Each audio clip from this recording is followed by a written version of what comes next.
Hey, folks, coming up on Roland Martin Unfiltered for Thursday, May 9th, 2019, Florida passes a bill allowing teachers to be armed in the classroom. Isn't the focus about teaching students, not about teaching them how to shoot? We'll talk to a state legislator there who says this is a horrible idea. Also, a disturbing video out of Oklahoma. Hugo, Oklahoma police opened fire on a car. Folks, 96 shots. They shot 3 children, all 3 in the head. We'll tell you the latest on this story. It is a stunning story, fortunately getting no attention. Yesterday, we showed you about the black woman in Billings, Montana, who was not taking any stuff from cops. She teaches a master class on how to deal with cops who come into your house uninvited. We have her right here on Roland Martin Unfiltered. Oh, I can't wait to have a conversation with her. Also, what the hell is wrong with Delta Airlines? They put out a poster that says, don't join the union and go buy a gaming console. We'll have that, break it down in our American Worker segment brought to you by AFS-CME. And also, a couple of crazy-ass white folks got fired. Oh, yeah. One for comparing that royal baby to a chimp. And then, we'll tell you about it. Just again, crazy white folks doing what they do. Now, it's a couple of job openings. All right, folks, it's time to bring the funk. And Roland Martin Unfiltered. Let's go. He's got it. Whatever the biz, he's on it. Whatever it is, he's got the scoop, the fact, the find. And when it breaks, he's right on time and it's rolling. Best believe he's knowing. Putting it down from sports to news to politics. With entertainment just for kicks, he's rolling. It's on go, y'all. It's Roland Martin, yeah. Rolling with Roland now. He's funk, he's fresh, he's real, the best, you know he's Roland Martin now.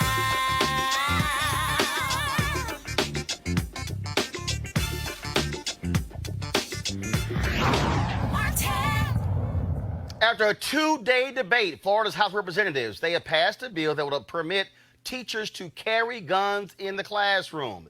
It's already been approved by the Senate, and Governor Ron DeSantis signed it on Wednesday. All teachers are eligible to have a gun, even if they have a non-classroom role. Folks are saying this is one of the stupidest ideas. This is Donald Trump's way of saying that teachers should be able to defend themselves in the case of school shootings. Of course, he threw this idea out there. The NRA loved the idea.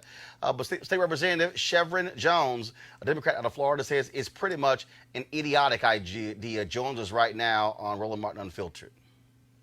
Representative Jones, again, what was the logic of Republicans in the Florida legislature who thought that this somehow was a good idea? Good evening, Roland. It's good to be back on the show once again.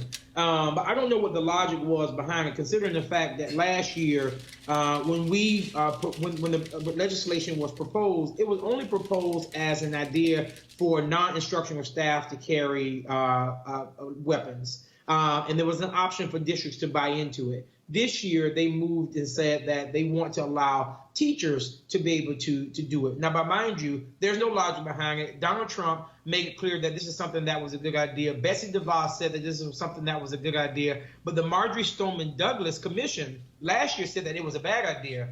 And then this year, they changed the idea of it when the chair of the committee, who is the chair of the Sheriff's Association, said that it was a good idea. But he had to convince the commission that it was a good idea. But Fred Gittenberg, who lost his daughter in Parkland, still opposed it on the committee to say that this wasn't a good idea to do it. And so this is the direction that they've gone in. Governor DeSantis has signed the bill as of yesterday, and here we are.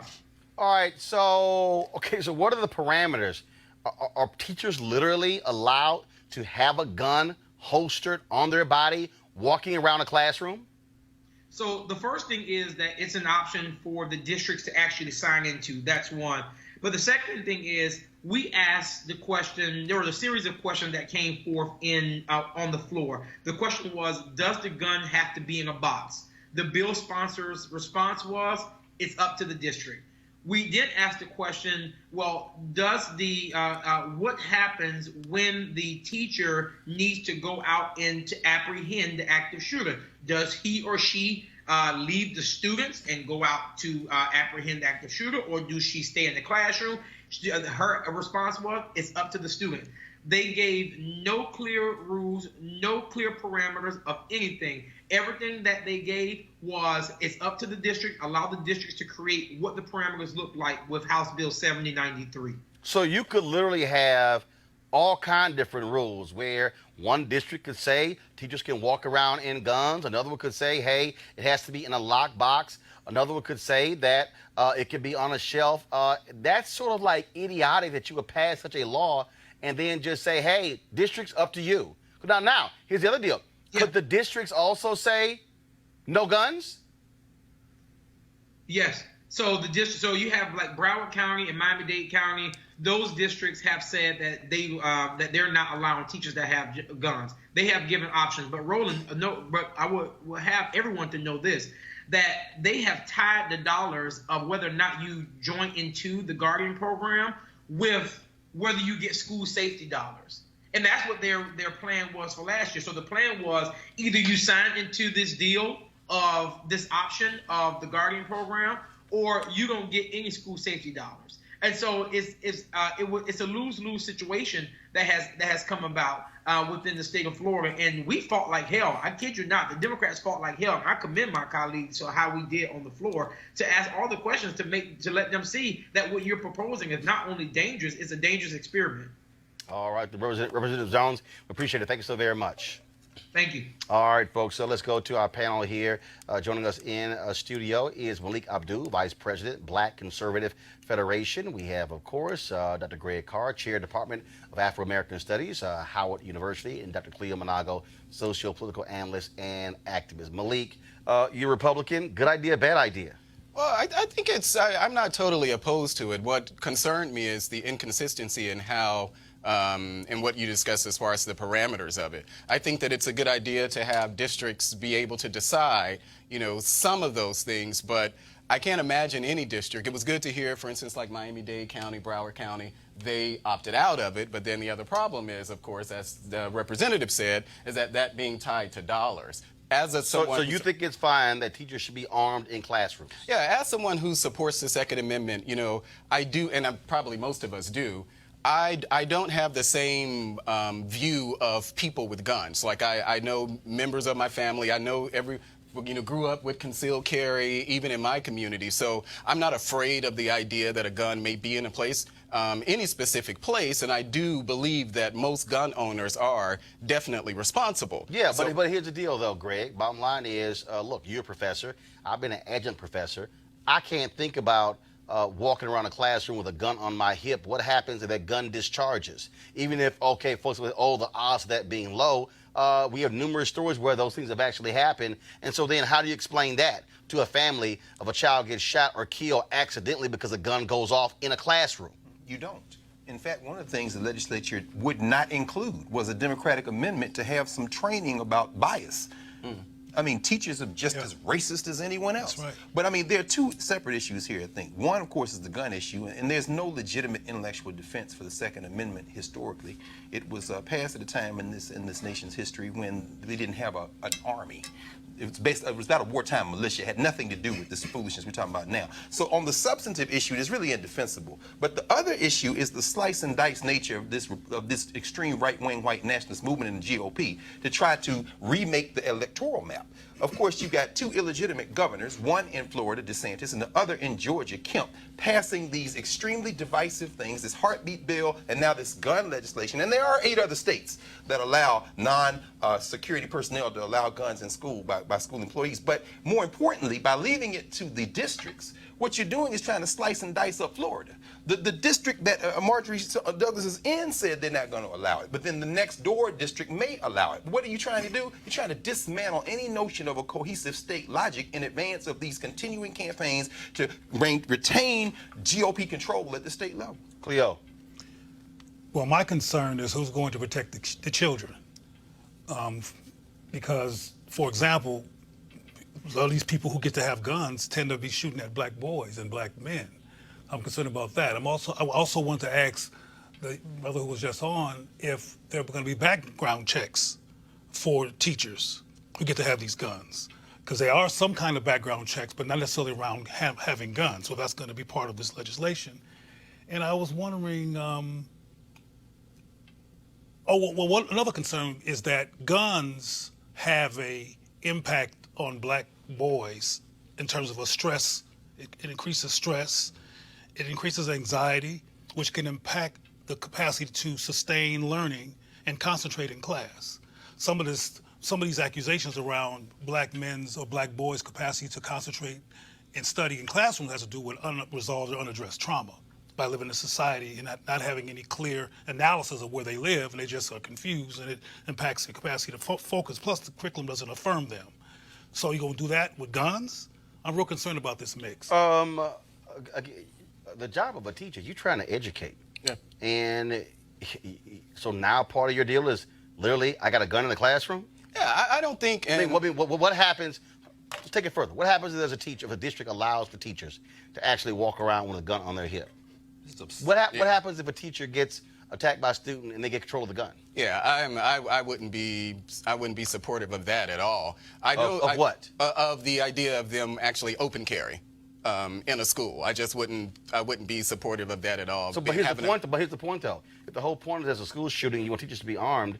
If the gun is locked up in a box, let's say on the shelf, a shooting takes place in the classroom, they can't get to the box. Well, not particularly. If we're talking about something like concealed carry, you don't have to worry about the gun actually being exposed. But I do think that we should be careful when talking about actually teachers, because we shouldn't assume that teachers are, so unstable, and you meet the instability of a teacher versus along with the idea of them being a responsible Roland, donor. I don't think there are they studies become that prove. irresponsible. But I'm trying to understand why. Because you already have high concentrations of black kids being suspended. Exactly. If you have example of the black girl in South Carolina when the resource officer came in and body slammed her in the desk.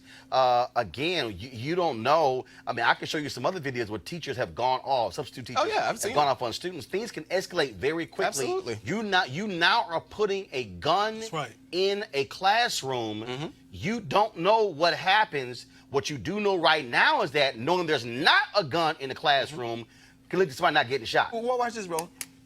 Let's look at it this way. And like I say, you're a teacher, I'm a teacher. We classroom teachers around this country watching this. Which one of our colleagues would we want to have a pistol, a gun, a weapon, or which one of us would want that? Now, conversely, let's go to the other side. We all know who the first people are going to be to sign up for this. This is the people Dr. Minago is talking about. I don't have to body slam her anymore. I can just wear my pistol concealed carry to work. This will attract the same, absolutely. Yeah, the same type of people who are attracted to law enforcement, who are in the classroom, who probably should not be in the classroom, going to be the first one to sign up. Cleo, go ahead. You kind of address what I was going to address anyway, which is that, I'll just go to the scientific piece. There are scientific studies that show that black children are punished excessively, overpunished, and you already mentioned the YouTube and all the videos, and I'm concerned about being overshot now by the kind of people that Dr. Carr just described. Because the same kind of people who like to have guns that accidentally shoot black adults can accidentally shoot black children. Yeah, but I don't think we're not with but a it teacher, happens. though. I don't think we should make that assumption. Let me tell you as a teacher. I don't think we should make that assumptions about teachers. Malik, so there is evidence on YouTube of law enforcement in the class and teachers in the class over punishing black children. Absolutely, but to the the gun point is of to physical stop abuse. someone from shooting up the school, not to deal But with. it's legally sanctioned to have a gun now. What I'm saying is that black people are not every teacher is going to actually carry a gun. Right. They feel like they feel threatened. Remember? Leo, final comment. Sorry, a great final comment. I was going to say very quickly, the teachers I know, the ones who I value the most in my years working for schools in Philadelphia, working for Teaching for Change, all the K-12 teachers I know, the ones who are least likely to carry the gun are the best teachers. And the ones who most likely to carry the gun are the worst teachers, brother. That's true. A good teacher don't need no gun. No question. All right. Well, bottom line is we'll see what happens in Florida. School districts do the right thing and say, hell no, no guns in these classrooms. Now, speaking of guns, 2 Hugo, Oklahoma police officers opened fire on a car with 4 children in the back seat. The cops claim they started shooting because the driver was attempting to run them over with his truck. Yeah, does the video show that?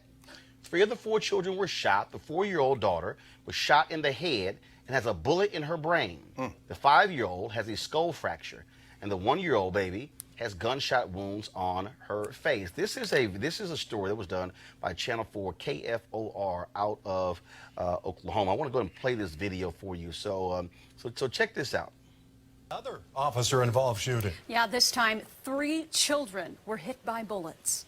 4-year-old daughter was shot in the head and she has a bullet in her brain, and my 2-year-old wasn't touched with any bullets. We told you about this as breaking news Friday at 6, and police say they were after a man inside a car there. They believe he'd robbed a pizza shop in Hugo, and that's where News 4's Emily Akins is tonight with the latest on this investigation. Tonight, people in Hugo coming out to support a family they say was involved in an officer-involved shooting. The father of the kids involved speaking out, telling us he's devastated. It's kind of hard to tell a 5 or 4 and a 1-year-old that they were shot by the people who are supposed to protect them. A father begging for answers after he says 3 of his children were injured in an officer-involved shooting. These are my kids. If I can't speak up for my kids, then nobody will. OSBI agents, along with the Hugo Police Department, were searching for William Smith, who was wanted in connection with an armed robbery at a Pizza Hut. OSBI says he was parked at a food center in Hugo, and at some point when officers found him, shots were fired. 4 kids were in the car at the time, 3 of them hurt. A little girl and a little boy that young to be shot in the head and then to still be able to get up and walk around and laugh and play with you and like it never really happened, but we know it happened. Protesters say they will not give up until they get the answers they feel they deserve. We're tired of seeing situations happen like this across the country, and we wanted answers. This is a major problem right here. This is not something that I won't let die down. I don't care if I'm 62 years old still trying to do this. Thank you. In Hugo, Emily Akins, Oklahoma's News 4. And state agents say the children's mother was in a relationship with Smith. Prosecutors tell us the Hugo mayor and city manager told them they will work together to figure out why this happened. All right, folks, joining us right now is Demario Solomon Simmons, civil rights attorney and lawyer for the family there. Demario, okay, I'm just trying to understand. So they say he committed an armed robbery. Are the cops saying the guy was firing a gun at them? Why would you fire into a car not knowing who's in the car? Well, that's obviously a violation, Roland. Good to see you as always. Number one is make it really clear that the robbery that they alleged that Mr. Smith committed happened on April 11th. So the shooting happened on April 26th. That's 15 days apart. Wait. Are you telling us that it's not like there was a robbery, they got a call, and they pursued the car? Correct. That's exactly what I'm telling you. This was not they were not in pursuit of a fleeing felon or anything like that. This was a robbery that happened 2 weeks prior. This family was going on their way. They were going to get some food at a community center. The individual officers that were following them were actually plainclothes officers in an unmarked vehicle. The vehicle, according to the police themselves, that they followed them for several blocks. If they followed these individuals for several blocks, they could have clearly seen the children that were in the vehicle. And when my client, Olivia Hill, and her 4 children, who I represent, when they pulled into their parking space, she says she gets out of the vehicle. This individual walks up. She doesn't know who he is. He's not in police uniform, once, as I already stated. And the next thing she knows, they're shooting at the car, and they shoot over 25 times. So one second. So when they fire into the car, was the car moving or was it stationary? Our investigation, which is still ongoing, is that the car was stationary when they first started shooting into the car. And once they started shooting into the car moved. What we are trying to get out of the gunfire. Okay, so absolutely no idea what was going on. So when the plainclothes cop walks up to your client, does he identify himself? Or you're saying he has nothing showing him a cop? Is his badge present?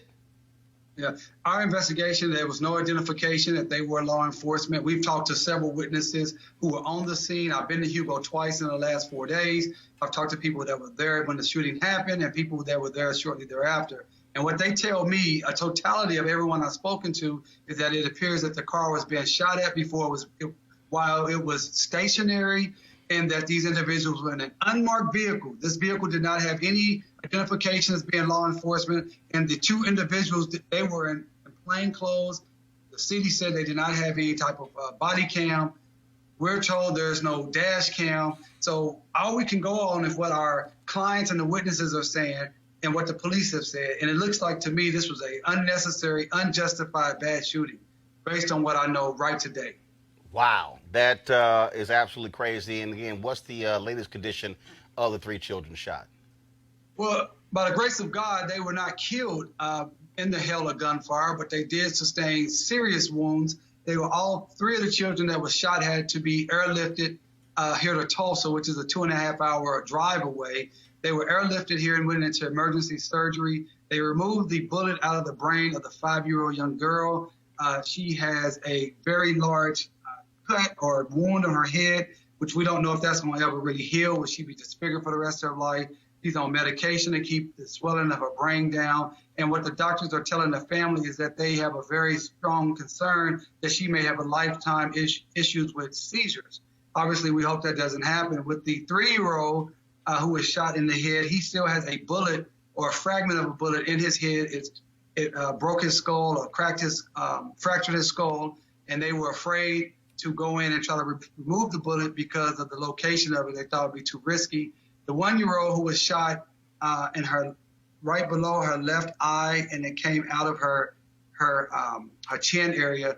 She's also recovering. She has a wound. It's very difficult to just look at these beautiful children and see that they have these type of injuries. They have nightmares. They're not eating. They're afraid to be alone. They're afraid to hear any type of sounds.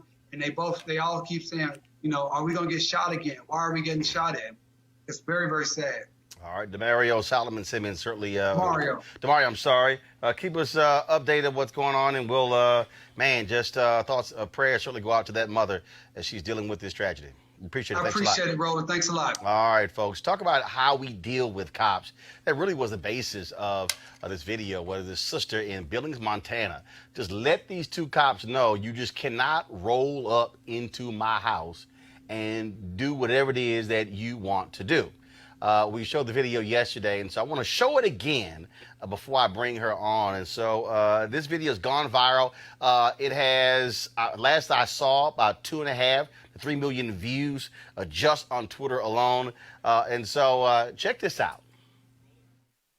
He can't do that. Thank you for recording, because he can't. You cannot come in my home. I did not give him permission. You did not. He was. Thank you. So, no, it's an altercation. There was no altercation. I don't give a damn what you heard. I don't give a damn what you heard. You understand what I'm saying? No, because this is my home, and this is my property, and I'm telling you to leave my home. That's what I'm telling you. Or step outside. There was no disturbance here. There wasn't. All right, folks. So then there were 2 videos that were shot. That was the first video, okay? This was the second video that was shot by somebody else from a different position in the apartment.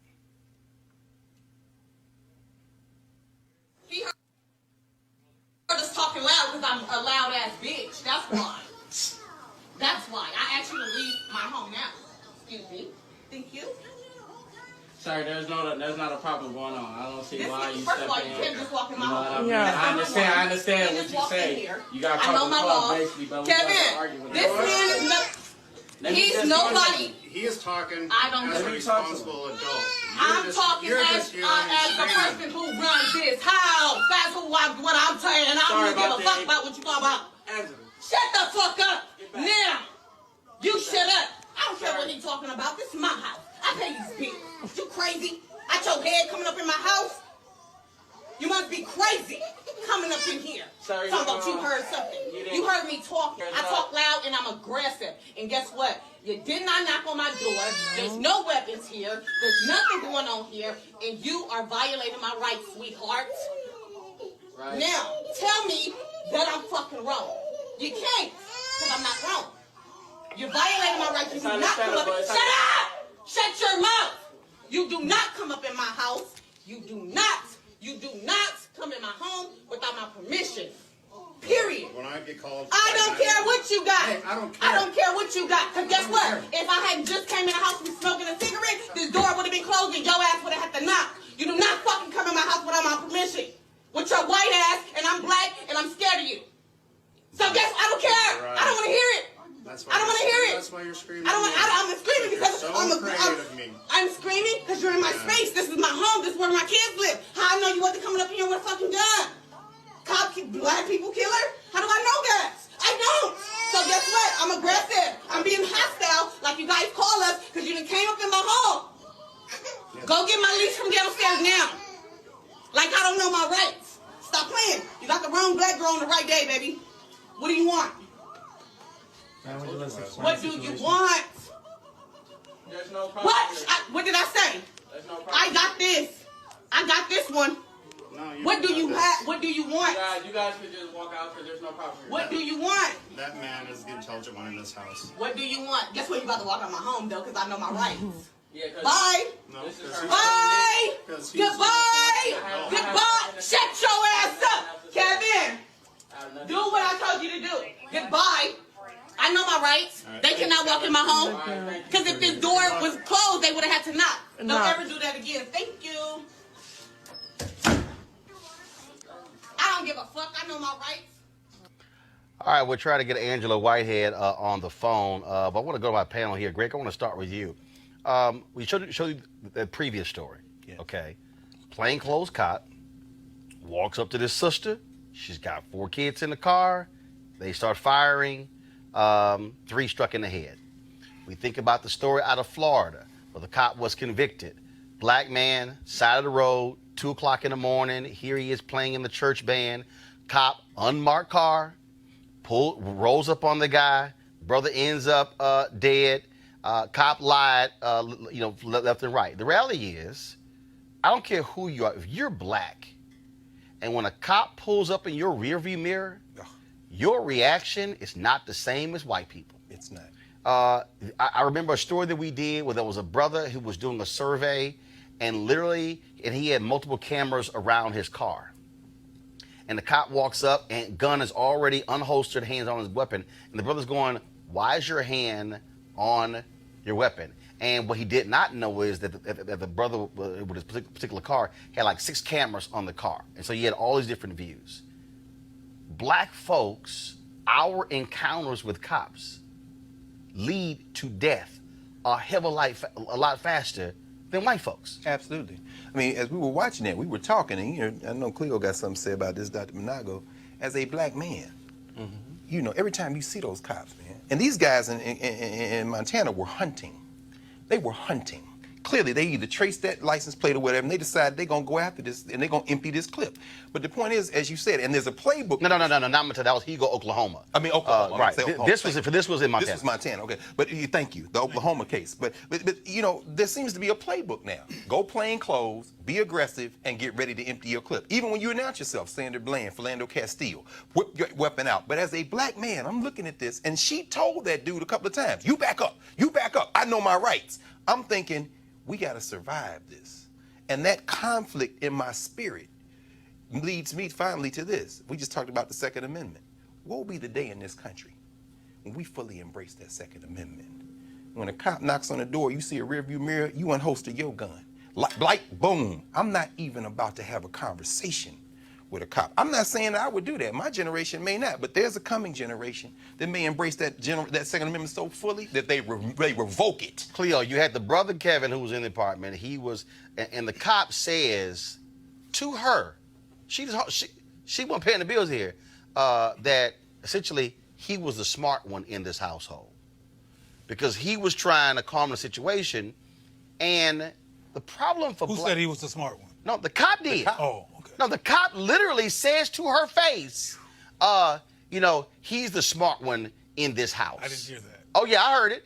And the thing is, we have to always be calm. I mean, I can show you some videos of white folks losing it. Come on. But we have to always be calm because we're trained, look, make it home alive, whatever the hell. But when you black, you pissed off, and you ain't trying to be calm when you know it's wrong, like Sandra Bland, who knew She was pulled over for the wrong reason. That's right. She knew it was wrong, was recording the video, and the cop threw her in jail, and she ends up dying in jail. Well, I was thinking about Sandra Bland, but I have a nuanced perspective of this. When she was telling the male to be quiet, the male has another experience than what she has. It reminded me of when that young man in Baltimore was protesting and his mother started beating him. Yeah. Right. And telling him to shut up and scolded him, and then Oprah called her, of course, and praised her for that. And I feel like this young brother was fighting against somebody who was his prototype, another young male having been murdered and resisting and being punished publicly for that. So I understood the sister standing her ground and being upset about what happened, but a lot of thoughts happened. For example, if it wasn't filmed, she might have been killed. My goodness.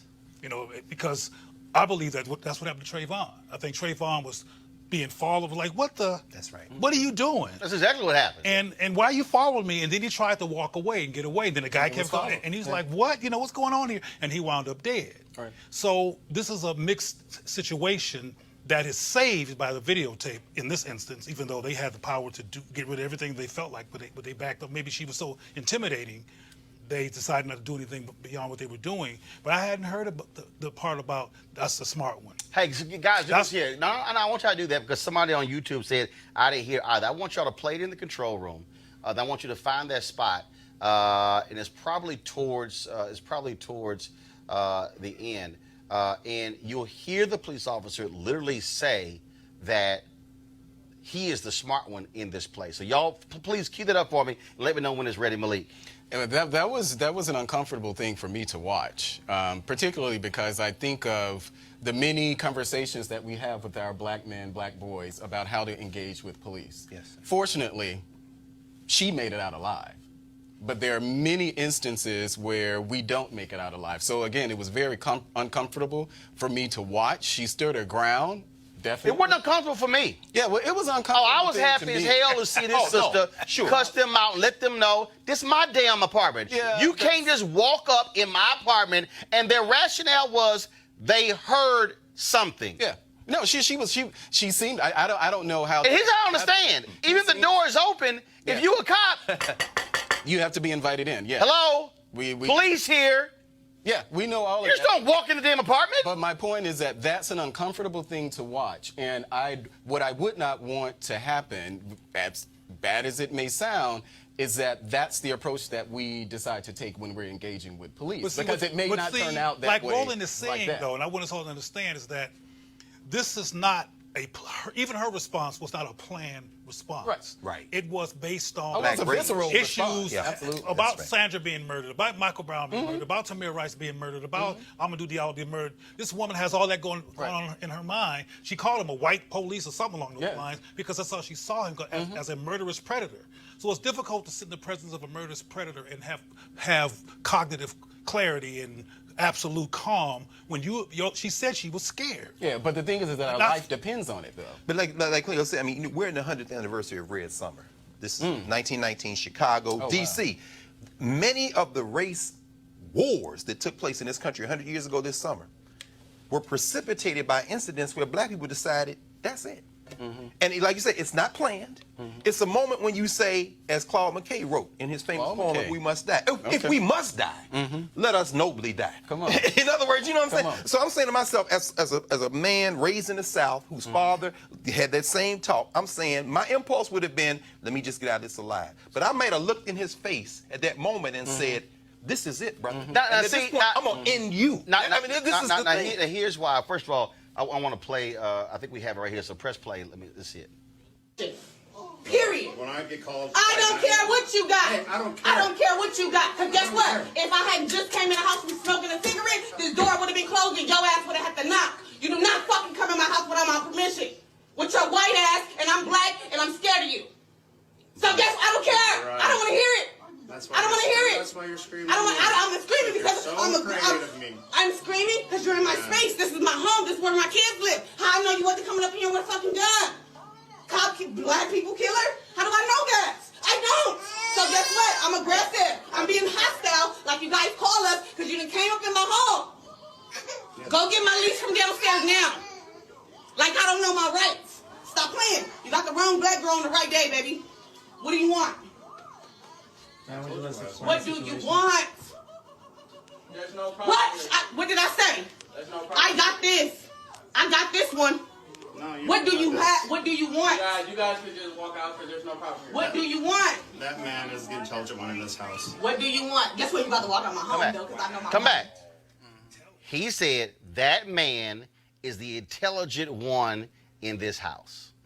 Now, see, all I can say is that might have been enough of a trigger for any one of us to say, oh, it's about that? And then maybe he jumps on the other side. And maybe instead of this Survivor video, and I agree with you, Cleo, had it not been filmed, this may have come out differently. Maybe we're talking about a race war in my... Or her getting thrown down, handcuffed, or whatever the hell. You name it. Now, hold up. I did find this video, so go to my iPad, please.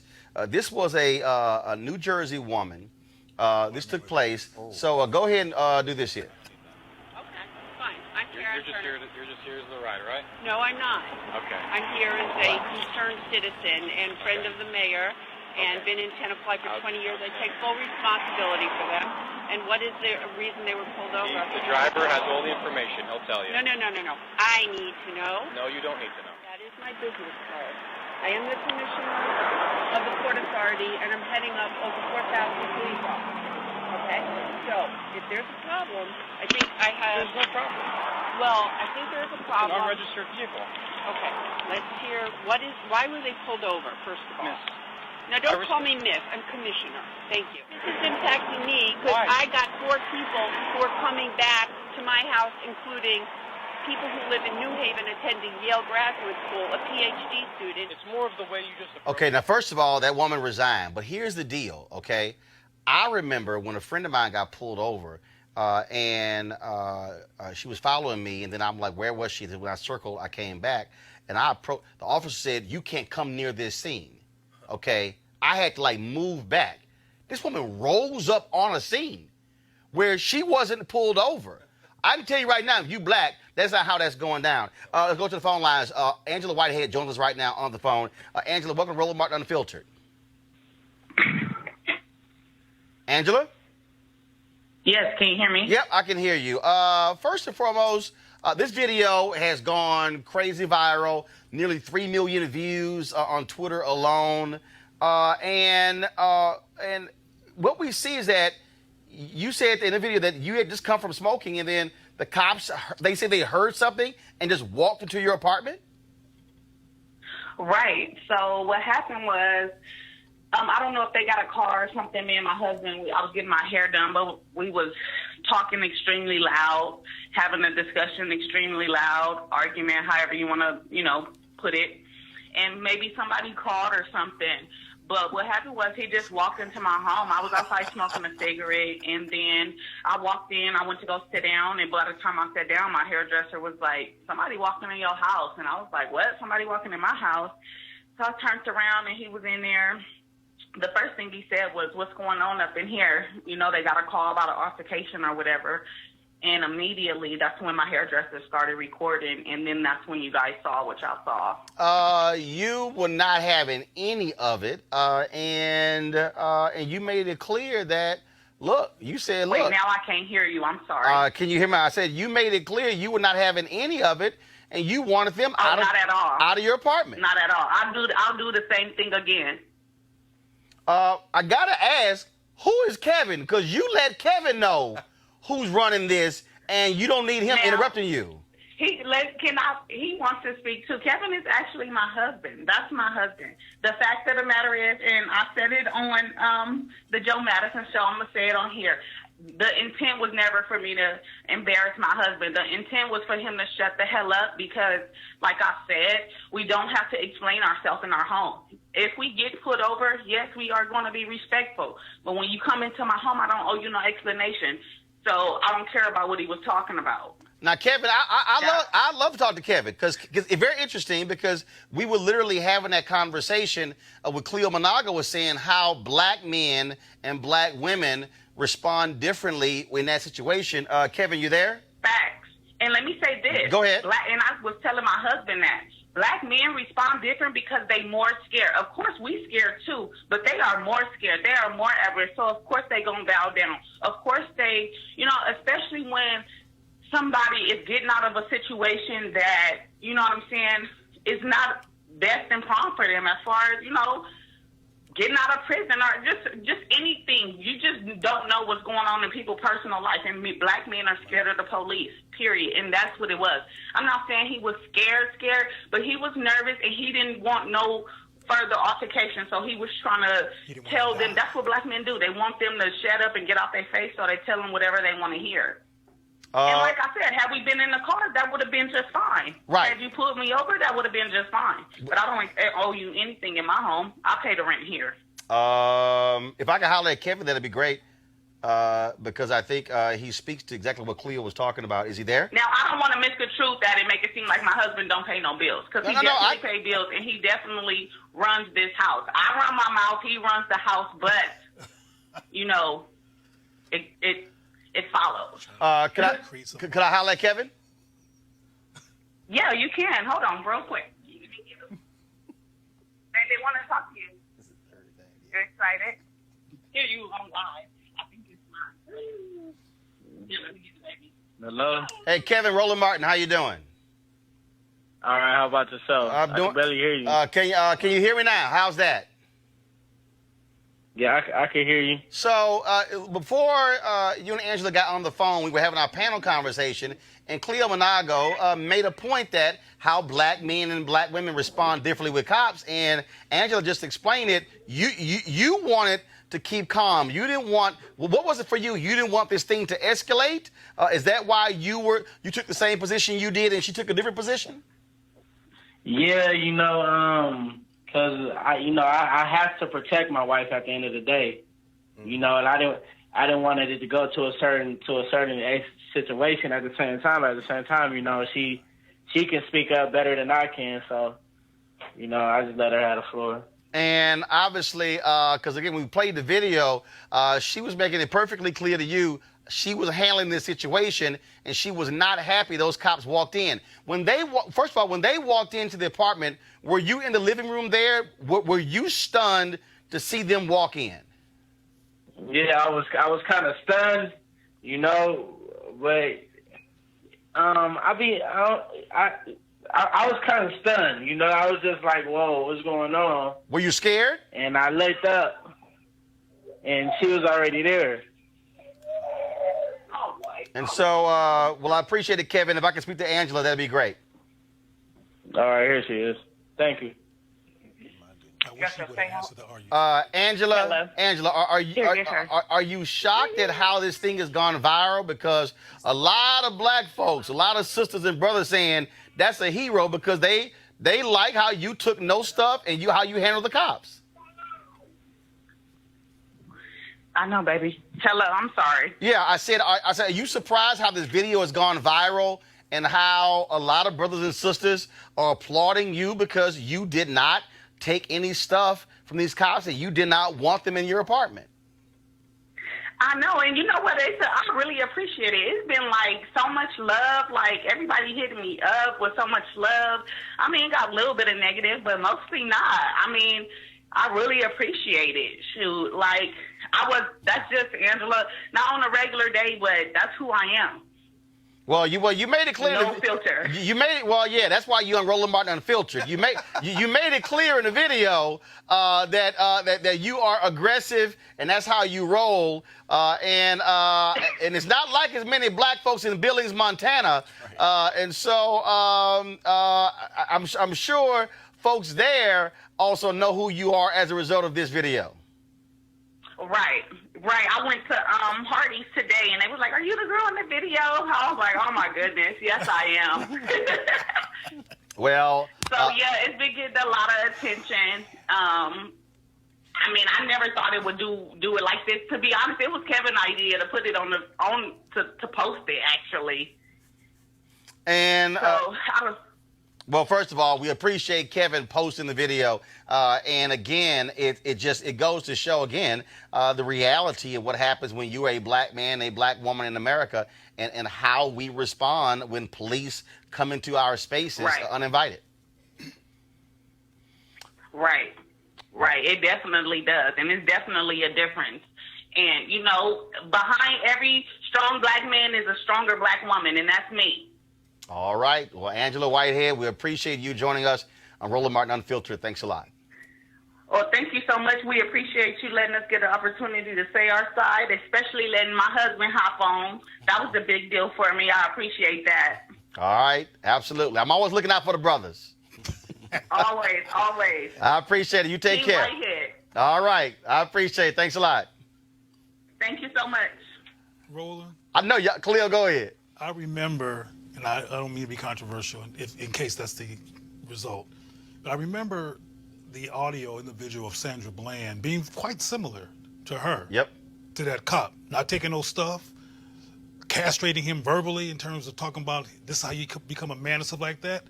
And I remember black men being ambiguous around because of their own reactions to her from personal experience, being apprehensive to be supportive of her. I don't know if you saw any of that. Mm-hmm.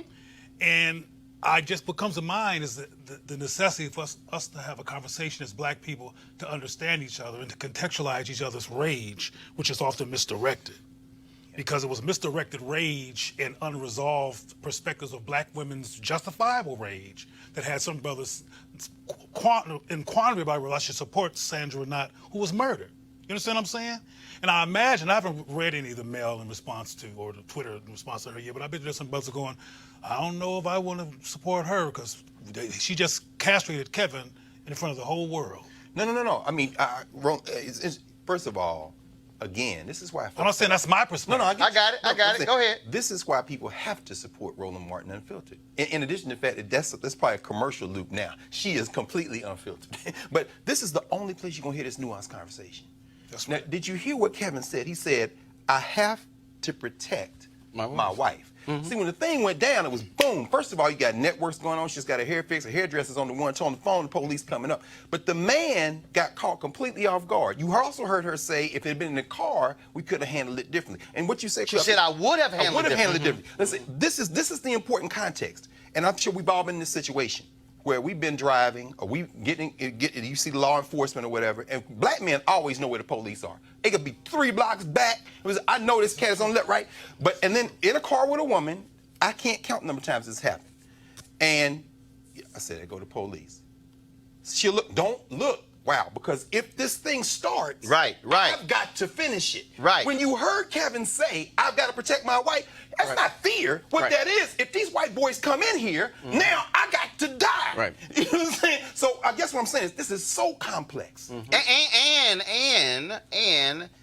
again, depending upon the scenario, because I think back to 80. So this is 1987. My brother's a freshman at Texas A&M University, and he was in the gospel choir there, and they had come from a concert in Beaumont, and they were coming through Houston. They stopped by our house. So it was probably 4 or 6 cars. Okay, so they were parked on both sides of the street in front of our house. And so a police officer is coming down the street, jumps on his speaker, how they need to clear the street. Cars parked on both sides, and the car could have got through. And his whole deal was, for emergency vehicle to be able to come through. My dad had been drinking. I think we had something in our house, whatever. My dad was pissed. So, now mind you, my parents were co-founders of the Clinton Park Civic Club. So, we had relationships with the commander of the police who's over our neighborhood. My dad calls the station, and he says, I want to know who is the cop on patrol in our neighborhood right now. When they call, ask for the commander. Put him through. My dad explained what happened. My dad said, I want the cop to come back to my house so I can have a conversation with him. Come on. Now, my mama freaking out. Reginald, what are you doing? What are you doing? He's like, damn that. Right. He said, but I'm not going to have black college students. My goodness. Going to college, coming from a gospel concert, and this cop wants to come in front of my house and make them move their cars. Yes. Commander said he's on the way. The commander did not mess with my parents because they were over the Civic Club. Shout out Reginald Martin. The cop comes to the house, young white boy. So cop steps into the house, and he all nervous and hands on the gun. My dad said, "Why is your hand on your gun? I'm the one who called your boss. You can relax." Now my dad's sitting here so he was drinking. That does sobered real. He went straight from had a good time to I'm about to get in somebody's ass. And all y'all there watching. And I'm sitting there brother. Now, and again, I need black folks to understand what it means when you a black son watching a black father Come on, Roland. do this. Come on, brother. So I'm standing there, and I'm like, what the hell? This Negro is crazy. I believe this Negro alone. And so he starts breaking down the cop. He said, now, you didn't have to sit here and come through here and jump on your speaker.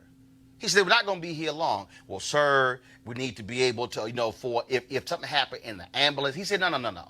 He said, no, you were flexing your power. He sat there and schooled this young white cop.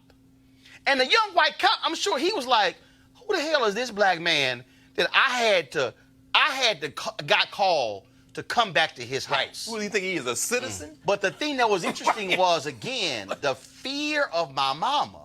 Yes, sir. Yes, sir. Yes, sir. And the fearlessness of my daddy and my mama thinking, same way as Kevin, right. I don't want nothing to happen, nothing to escalate. Come on. And daddy was like, damn that. Damn that. This is about respect. That's right. Right here. And I'm going to teach this young cop, he's going to respect some black folks. That's right. That's right. And that's really what, so that whole exchange right there. Felt that. That's exactly what that was. Kevin, the hell, the cops in my house. I got to protect my wife. She going off. I'm trying to calm the situation down because I don't want these white cops to go off and strike her, throw up against the wall or whatever. Because to your point, yes, sir. Now I got to elevate. Now I got to, yeah, that's right. That was very powerful. Yeah, and it's a layered discussion for sure. I'm probably more on the Kevin side because if a cop came into my home, I'm pretty sure that I would try to do everything to de-escalate it. Again, fortunately, Angela and that family made it out alive. Fortunately, it was videotaped. But there are many instances where that does not happen. And again, I want to go back to, I hope that even though we have a right to express ourselves and, we're living in this country and we should have every right that everyone else has, the reality is different. And so I just hope that this does not spur people to react now, fortunately, that was in Montana. What happens in Montana may be different than what happens in Florida. Yeah, but see, or any of these other okay, places. all right, hold up, Malik. But this is where there comes a time and a point when you are black and you are tired of accommodating whiteness. Power. No, whiteness. Okay, well. I'm about to expand this thing, okay? Because I'm about to expand this thing beyond cops. It reaches a point when you are black and you're tired of take the bass out your voice. That's right. You're tired of not being able to show actual anger in the workplace because it's a white woman. Come on. And, you can't cuss a white woman out. Come on, bro. You're tired of, I got to wear a suit. The story that I read, brothers who wear suits in New York and they carry the Wall Street Journal around. So if somebody white sees them with the Wall Street Journal, then they go, oh, he's one of them or one of us. He's not a threat. That's right. There comes a time and a point where you are black. You are tired of accommodating whiteness. That's right. Where you're tired of making them feel good. And you're tired of having to pull yourself back and change your hair and change your dress and change your tone when, if you were white, Angela's reaction actually is natural. And I would go so far even to include today, man. There comes a time when you're a Latino, you're a Puerto Rican, and you're not going to the White House to shake this racist hand who's saying your people didn't die. And you black, which means you're Afro-Anglo, you associate with them. There comes a time when I'm just not going to go there. Because you know that if you go past that tripwire, brother, all bets are off. There are 800,000 people or so in Montana. Only a couple of thousand of them are people of African descent. And so, I mean, but there comes a time when you have to say, that's it. You sound like Martin Luther King, man. Remember that speech Dr. King said, when there comes a time. Right. I mean, like for instance, because I'm going to bring this thing, because you mentioned the Boston Red Sox. Yeah. Here we go to my iPad. This is video from the White House feed of the Boston Red Sox. First of all, the White House couldn't even spell. They said Boston Red, S-O-C-K-S, and not S-O-X. But it was more like the Boston White Sox. Because here you have the manager who's Puerto Rican, the black ball players, Latino ball players saying, no, I'm not going. Yet 100% of the white ball players said, we're going to be there. Including the white Cuban, J.D. Martinez. I'm giving him to them. Right.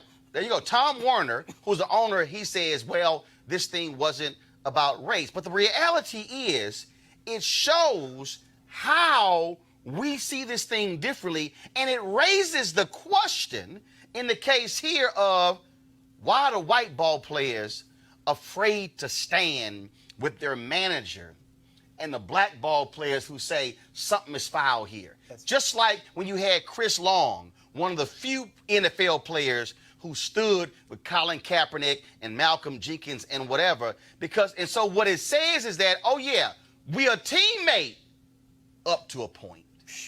I want to know. We're tight up to a point. Roland, I want to know the next time that Chris Sale hits somebody and they all run out to start the fight, I want to know whether them brothers going to run out there and protect him. What kind of teammate are you to go shake this man's hand, and then you expect to go to sports war in August in a pennant race? Man, get out of my face. Most of the NFL, since we're talking about sports, not my favorite topic, but comes up a lot.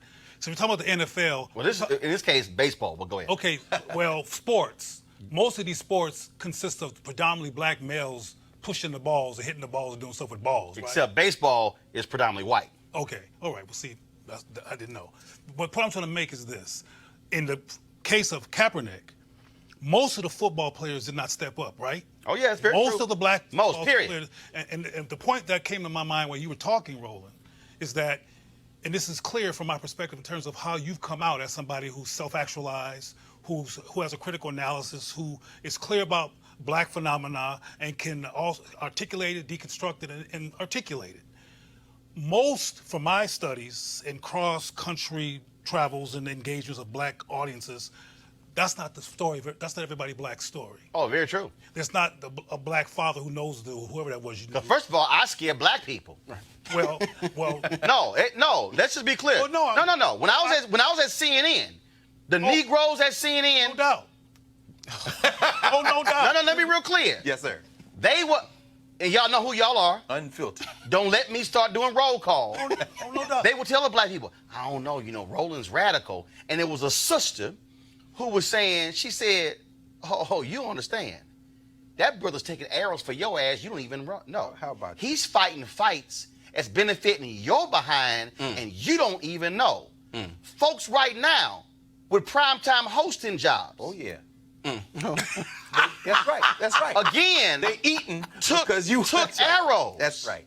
Again, look, I ain't even realized this. I never even realized this. But that was a sister who worked there. She told me, she said, Roland, she said, in fact, she said, prior to you, if you were black, the only way you got hired to be a commentator at any of these networks is you had to be like a Donna Brazile, who was a campaign manager. She said, Roland, your success at CNN literally opened the door for all of these non-traditional black folks to get hired at CNN, at Fox, at MSNBC. She said, they didn't exist before you. And I was like, whoa.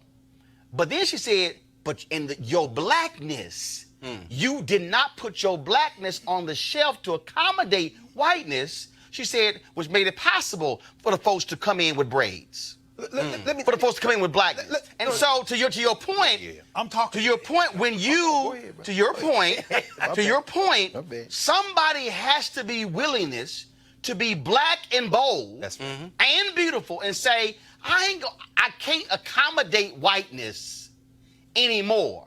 I'ma do me, and I'ma take the stuff that comes with it, and I might not get the primetime show. I might not get the weekend show, but somebody has got to be able to say what needs to be said.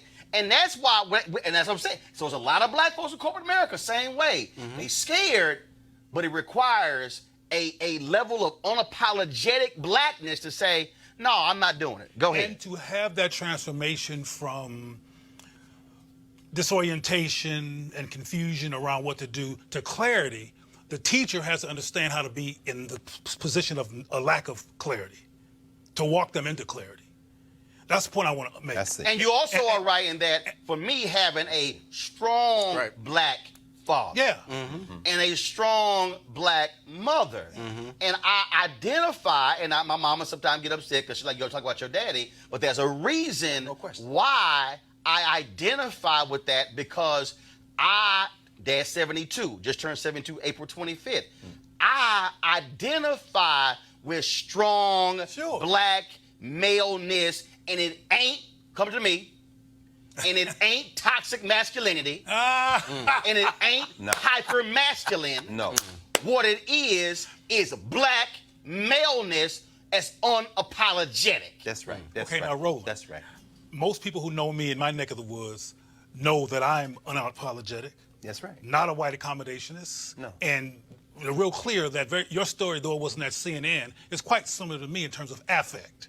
But what might be a difference is that, we haven't talked about this, that's why I say what might be.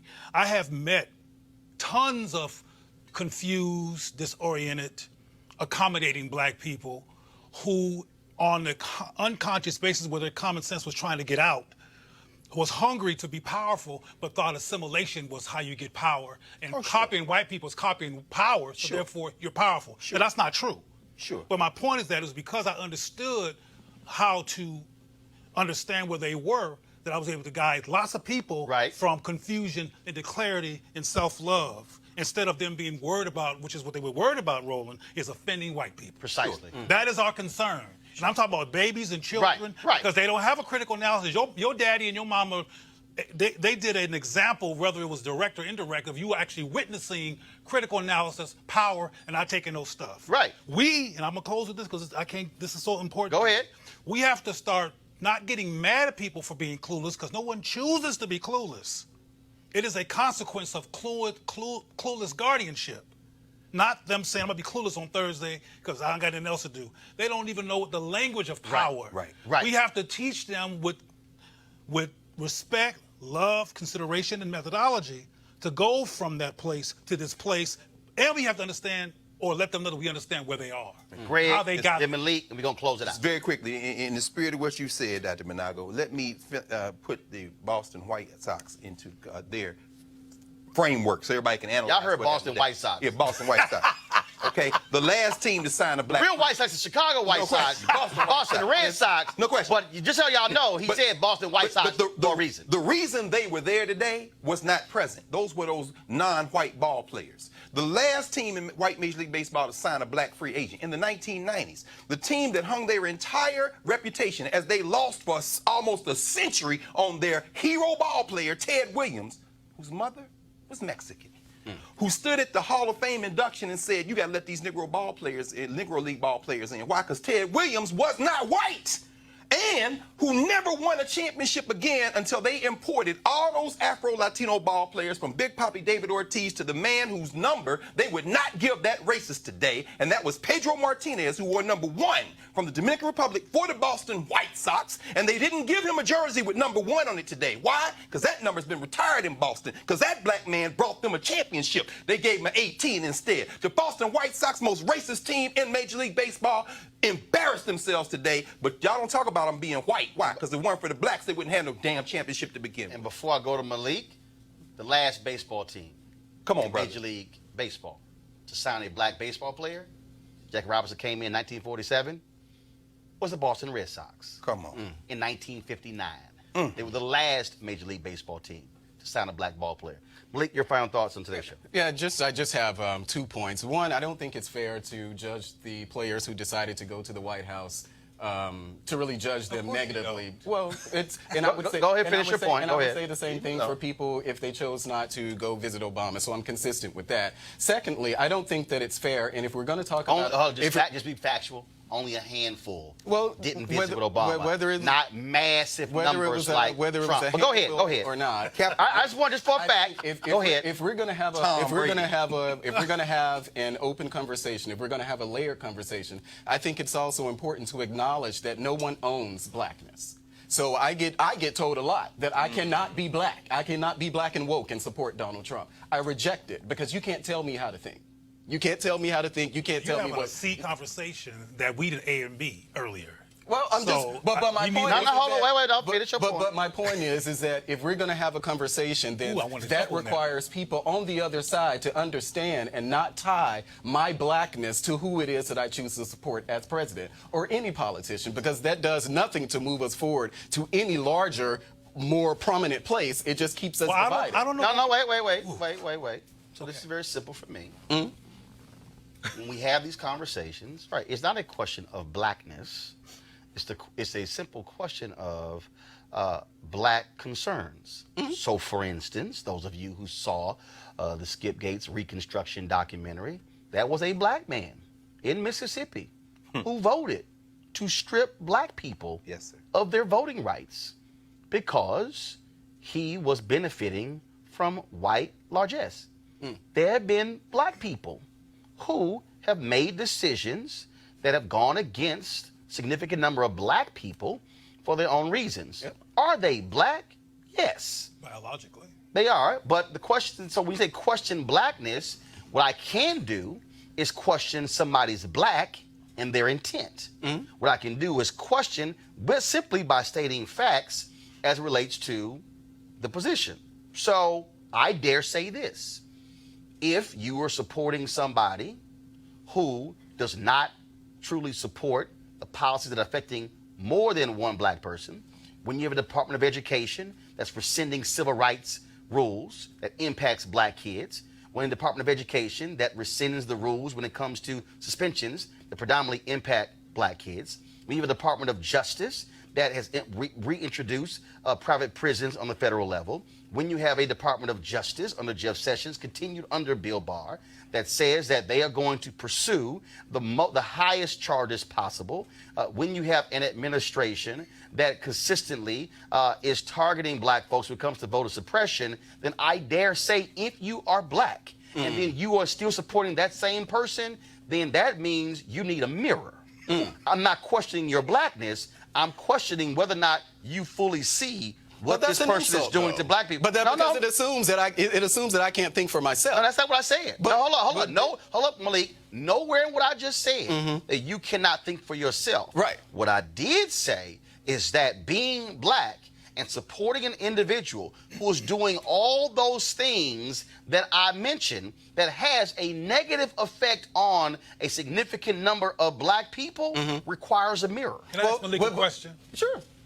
And I'm gonna do this. I know we're over time, and so I'm gonna just go for 5 more minutes because I know I got folks who are being paid who got to go. I know it's good, but go ahead. We're going to do this some more because this is nuanced.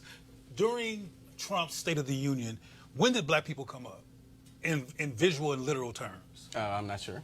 Did you see it? No, I didn't. You didn't watch the State of the Union? Okay. Well, that's too bad because you didn't see the point I'm going to make. Black people did not come up until he talked about felons. Yeah. But that's let me finish. He did this whole thing. He paid tribute to soldiers who were in Germany and even people who were in Auschwitz and blah, blah, blah, blah. And black people were nowhere in very specific terms in that whole discussion until near the part of talking about felons. First troops into Auschwitz, by the way. I'm real clear about how Africans help. I'm personally clear about it. No, to your point. Yeah. Not a mention. But a lot of people don't know that point, that Africans... And he had an opportunity there to say that. But he wasn't interested because he's a white supremacist and racist, which is part of your point. That's part of Roland's point, too. To your point. So that, for example, along with everything that Roland mentioned, I figured that you probably saw the State of the Union because you're a fan of Trump, but you didn't. But the bottom line is the things they keep doing keep defacing, demoralizing, and destroying and negatively affecting black lives. So for a black person to support that sounds like I don't question people's blackness, I question their mental health. and their emotional state. I'm not mentally. Malik, go ahead with your point. But that goes back to my point. You just insulted me by saying that assuming that I have some type of mental deficiency, and I don't. I am able to walk and chew gum at the same time. The things that people complain about as far as this administration are things that they have complained about under any Republican administration. The idea that somehow Donald Trump or black people were more impartial with you will, with the Republican Party. Why would that be the case? Why would the complaints be consistent across GOP administrations? Yeah, particularly what since does the that say? 1970s. Hold up, right. Exactly. If you just say it, that the complaints are consistent with any Republican president, what does that say about the Republican Party and black people? Well, clearly there's a bad relationship between the two. There's almost, in a sense, a toxic relationship between the two. Black people support, I think, Republicans about 9-1, at least as far as president. So when you have about 90 or so percent of black people support Republicans 1-9. Well, yeah, 1-9. Sorry. But when you talking about a situation where black people, 90+% black people during the presidential election cycles vote Republican, obviously there's a problem there. But what you shouldn't do is then say that those of us who actually are not part of that 90%, there's something inherently wrong with us for actually supporting that. That does nothing to move a conversation forward. It has nothing to move a conversation forward, and this is something that I hear all the time. I got 2 minutes, go. All the time for people who look like me. I have not called you mentally ill. But I support Donald Trump. Let me finish, but I gave an analysis. Yeah. What I'm apologizing for is a lack of time to back up and unlayer that analysis. Well, I disagree with your analysis because it's insulting. Because the words that came out of your mouth were insulting. And that's my point. We can go roll on the South Side on any day, and we can see what people like me deal with in my community. We can do that on any day of the week. I don't know what the point of that is. Well, the point is that somebody was just shot in my community. Y'all talking about Donald Trump. No, actually. At the federal level. No, actually. Less than 2 minutes from my doorstep, somebody was shot on Saturday. And less than 5 minutes from my house, a 14-year-old kid was shot at Giant. Right. You want me to be angry with the Republican Party? Or not be supportive of the Republican Party? Let me be real clear. Let me be real clear. First of all, one can be angry with those shootings. One can be angry with Hugo, Oklahoma. One can be angry with Billings, Montana, and one can be angry with Donald Trump, all at the very same time. I agree. The point is this is very simple. What we are dealing with in America right now in 2019, on this day, May 9th, 2019, is the reality of whiteness. We're dealing with what has been the case for America for the last 400 years. This is called the Year of Return.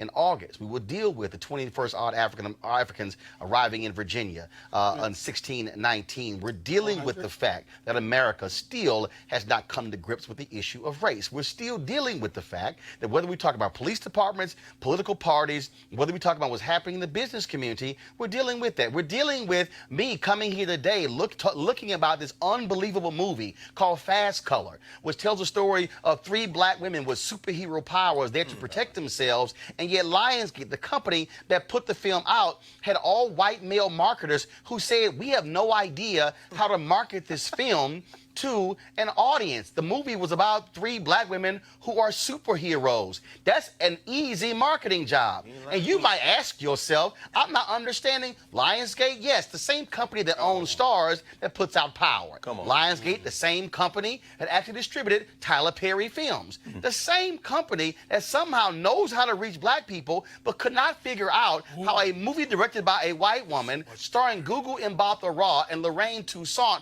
they somehow couldn't figure out how to market the film. The movie was in 25 theaters in April, did $60,000 in revenue, got a huge score, 70+ on Cinema Plus, and also Rotten Tomatoes, and 89% on Google.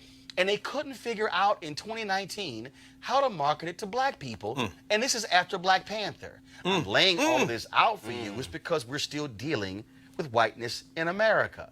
And that notion of whiteness, that notion of superiority, that notion goes back to what I said earlier, how we have to change who we are and what we are to make them feel good, which is why we need to discuss the issue of race. We have to say, hasn't things gotten so much better?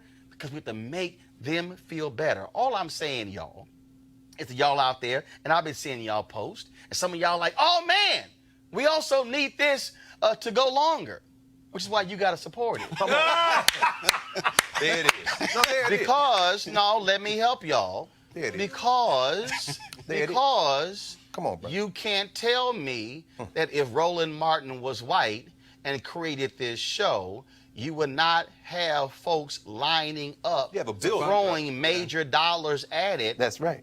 If I was attracting 6 to 10 million largely white viewers. Come on now. This goes to the valuation in America. That's right. Which is why the white woman who was killed in Minnesota, her family got $20 million. And you can't show me a single case where African Americans been gunned down by a cop and they got $20 million. That's right. Philando Castile's mom didn't get $20 million. No. Sandra Bland's family didn't. I'm connecting all of these dots because what I'm trying to get you to understand is that the value of blackness is not as high in the eyes of white America. It was when we were on the slave block. But the value is not the same, which means that for Angela Whitehead, what she was saying is, my house, I value my space. Sandra Bland was, I value my space. My dad was saying, I value my son and my space.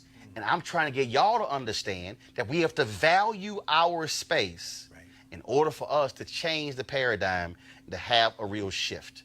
That's it for today. If you want to support Roland Martin Unfiltered, go to RolandMartinUnfiltered.com. Join our Bring the Funk fan club.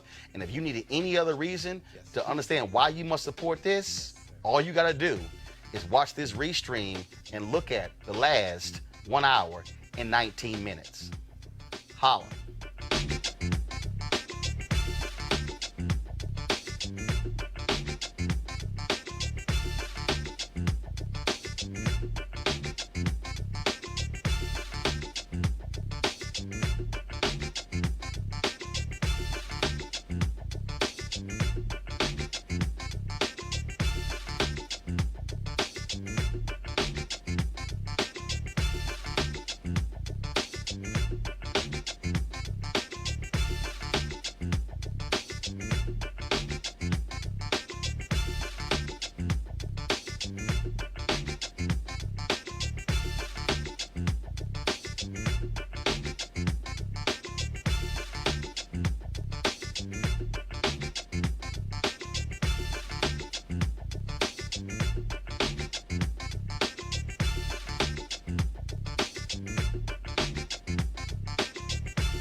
You want to check out Roland Martin Unfiltered? YouTube.com/Roland S. Martin. And subscribe to our YouTube channel. There's only one daily digital show out here that keeps it black and keep it real. It's Roland Martin Unfiltered. See that name right there? Roland Martin Unfiltered. Like, share, and subscribe to our YouTube channel. That's YouTube.com/Roland S. Martin. And don't forget to turn on your notifications so when we go live, you'll know it. Hey fam, want to check out Roland Martin Unfiltered, the blackest show on all of digital, cable, and broadcast. Check out our audio podcast. There's only one daily digital show out here that keeps it black and keep it real. It's Roland Martin Unfiltered. Press play. You want to support Roland Martin Unfiltered? Be sure to join our Bring the Funk fan club. Every dollar that you give to us supports our daily digital show. There's only one daily digital show out here that keeps it black and keep it real. As Roland Martin Unfiltered. Support the Roland Martin Unfiltered Daily Digital Show by going to RolandMartinUnfiltered.com. Our goal is to get 20,000 of our fans contributing $50 each for the whole year. You can make this possible. RolandMartinUnfiltered.com.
Want to check out Roland Martin Unfiltered, the blackest show on all of digital, cable, and broadcast. Check out our audio podcast.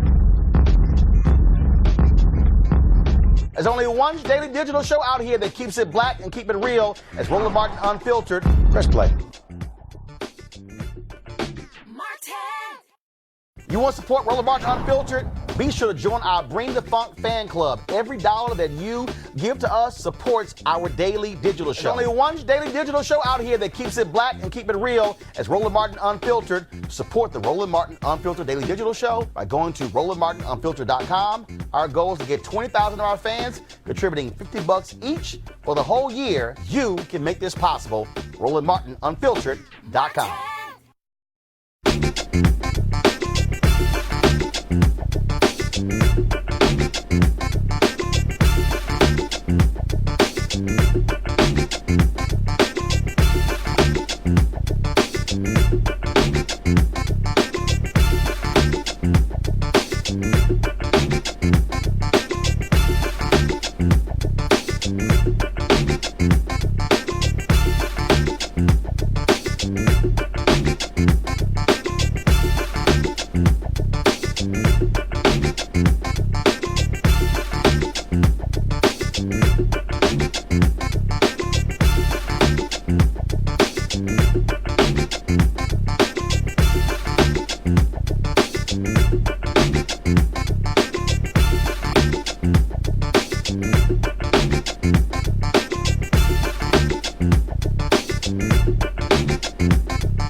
You want to support Roland Martin Unfiltered? Be sure to join our Bring the Funk fan club. Every dollar that you give to us supports our daily digital show. There's only one daily digital show out here that keeps it black and keep it real as Roland Martin Unfiltered. Support the Roland Martin Unfiltered daily digital show by going to RolandMartinUnfiltered.com. Our goal is to get 20,000 of our fans contributing $50 each for the whole year. You can make this possible. RolandMartinUnfiltered.com. You want to check out Roland Martin Unfiltered? YouTube.com/Roland S. Martin. And subscribe to our YouTube channel. There's only one daily digital show out here that keeps it black and keep it real. It's Roland Martin Unfiltered. See that name right there? Roland Martin Unfiltered. Like, share, and subscribe to our YouTube channel. That's YouTube.com/Roland S. Martin. And don't forget to turn on your notifications so when we go live, you'll know it. Hey fam, want to check out Roland Martin Unfiltered? The blackest show on all of digital, cable, and broadcast. Check out our audio podcast. There's only one daily digital show out here that keeps it black and keep it real. It's Roland Martin Unfiltered. Press play.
it.